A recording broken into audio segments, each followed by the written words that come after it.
কেউ কথা রাখেনি। ৩৩ বছর কাটল, কেউ কথা রাখেনি। ছেলেবেলা এক বষ্টুমি তার আগমনী গান হঠাৎ থামিয়ে বলেছিল, শুক্লা দ্বাদশীর দিন অন্তরাটুকু শুনিয়ে যাবে। তারপর কত চন্দ্রভুক অমাবস্যা চলে গেল, কিন্তু সেই বষ্টুমি আর এলো না। 25 বছর প্রতীক্ষায় আছি। মামাবাড়ির মাঝি নাদের আলী বলেছিল, বড় হও দাদা ঠাকুর, তোমায় আমি 3 প্রহরের বিল দেখাতে নিয়ে যাব। সেখানে পদ্ম ফুলের মাথায় সাপ ও ভ্রমর খেলা করে। নাদের আলী, আমি আর কত বড় হব? আমার মাথা এ ঘরের ছাদ ফুঁড়ে আকাশ স্পর্শ করলে তারপর তুমি আমায় 3 প্রহরের বিল দেখাবে?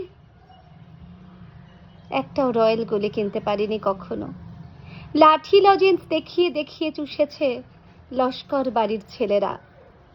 ভিখারির মতন চৌধুরীদের গেটের বাইরে দাঁড়িয়ে দেখেছি ভিতরে রাস উৎসব। অবিরল রঙের ধারার মধ্যে সুবর্ণ কঙ্কন পরা ফর্সা রমণীরা কত রকম আমোদে হেসেছে। আমার দিকে তারা ফিরেও চায়নি। বাবা আমার কাঁধ ছুঁয়ে বলেছিলেন, দেখিস একদিন আমরাও। বাবা এখন অন্ধ। আমাদের দেখা হয়নি কিছুই।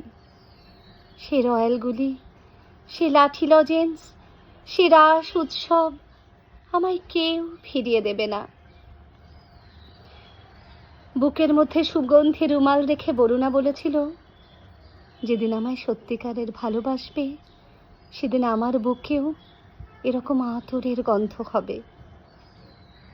ভালোবাসার জন্য আমি হাতের মুঠোয় প্রাণ নিয়েছি। দুরন্ত শাড়ির চোখে বেঁধেছি লাল কাপড়, বিশ্ব সংসার তন্ন তন্ন করে খুঁজে এনেছি 108টা নীলপদ্ম। তবু কথা রাখেনি বরুণা। এখনো তার বুকে শুধুই মাংসের গন্ধ। এখনো সে যে কোনো নারী। কেউ কথা রাখেনি। 33 বছর কাটল, কেউ কথা রাখে না।